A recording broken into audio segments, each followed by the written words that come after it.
En invierno, unos aguaceros instantáneos y arrasadores desbordaban las letrinas y convertían las calles en lodazales nauseabundos. En verano, un polvo invisible, áspero como de tiza al rojo vivo, se metía hasta por los resquicios más protegidos de la imaginación, alborotado por unos vientos locos que desentechaban casas y se llevaban a los niños por los aires. Los sábados, la pobrería mulata abandonaba en tumulto los ranchos de cartones y latón de las orillas de la ciénega, con sus animales domésticos y sus trastos de comer y beber, y se tomaban en un asalto de júbilo las playas pedregosas del sector colonial. Algunos, entre los más viejos, llevaban hasta hacía pocos años la marca real de los esclavos impresa con hierros candentes en el pecho. Durante el fin de semana bailaban sin clemencia, se emborrachaban a muerte con alcoholes de alambiques caseros, hacían amores libres entre los matorrales de Icaco, y a la medianoche del domingo desbarataban sus propios fandangos con trifulcas sangrientas de todos contra todos.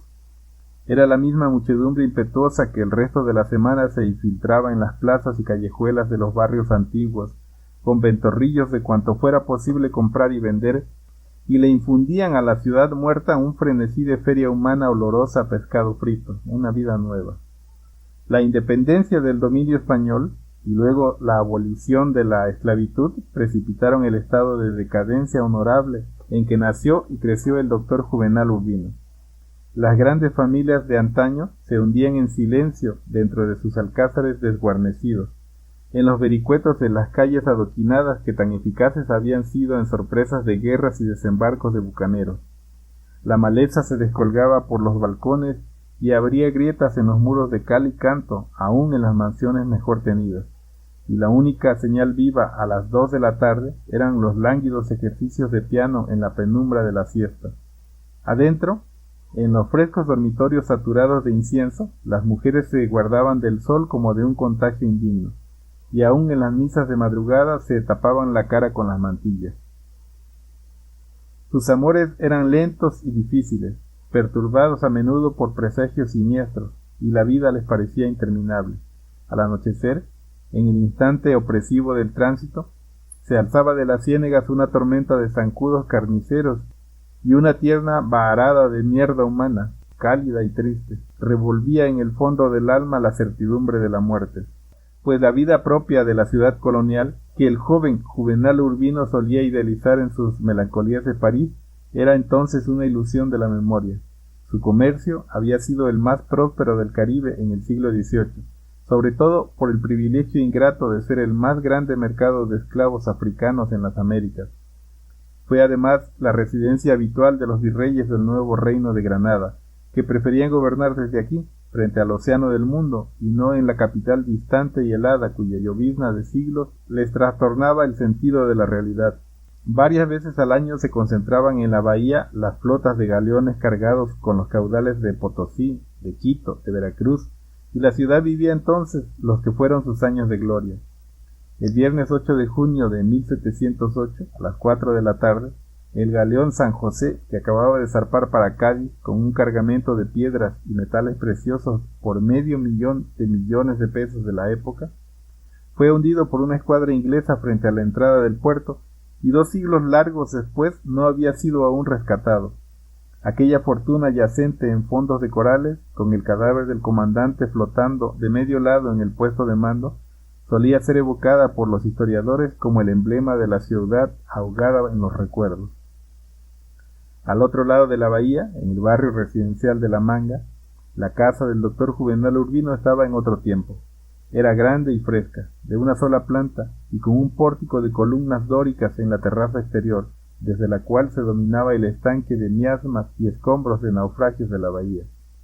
El piso estaba cubierto de baldosas ajedrezadas, blancas y negras, desde la puerta de entrada hasta la cocina, y esto se había atribuido más de una vez a la pasión dominante del doctor Urbino,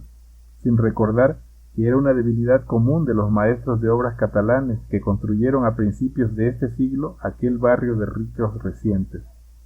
La sala era amplia, de cielos muy altos como toda la casa, con 6 ventanas de cuerpo entero sobre la calle, y estaba separada del comedor por una puerta vidriera. enorme e historiada, con ramazones de vides y racimos y doncellas seducidas por caramillos de faunos en una floresta de bronce.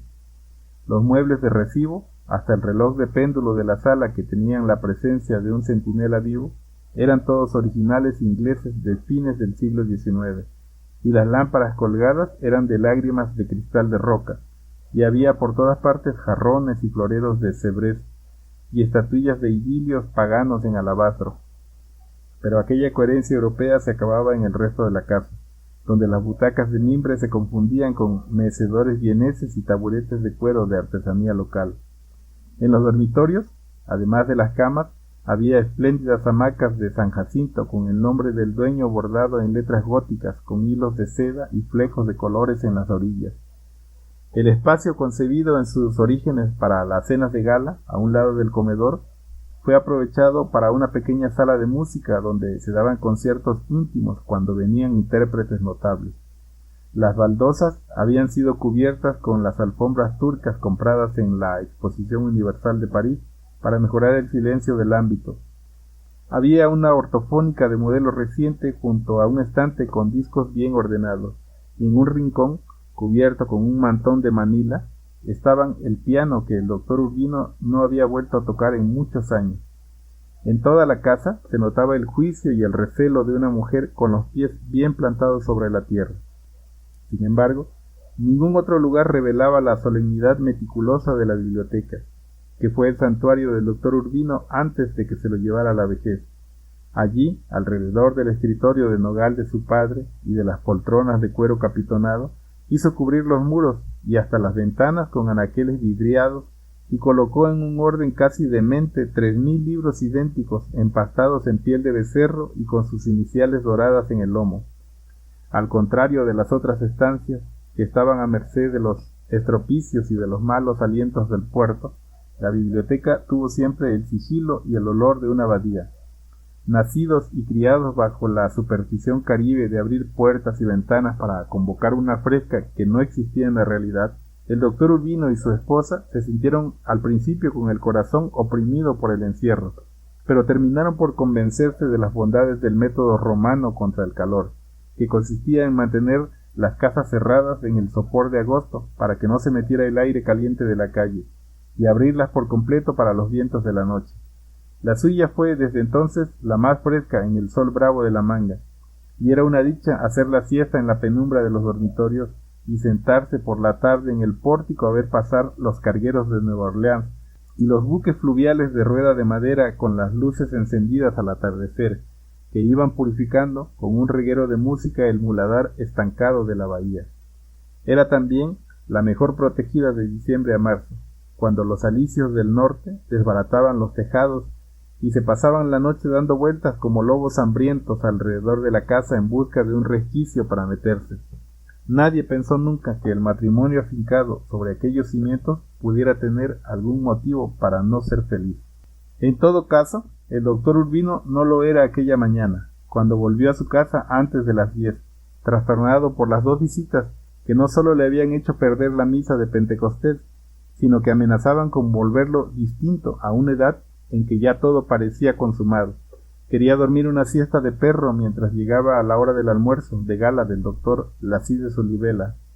pero encontró la servidumbre alborotada, tratando de coger el loro que había volado hasta la rama más alta del palo de mango cuando lo sacaron de la jaula para cortarle las alas. Era un loro desplumado y maniático, que no hablaba cuando se lo pedían sino en las ocasiones menos pensadas, pero entonces lo hacía con una claridad y un uso de razón que no eran muy comunes en los seres humanos. Había sido amaestrado por el doctor Urbino en persona, y eso le había valido privilegios que nadie tuvo nunca en la familia, ni siquiera los hijos, cuando eran niños.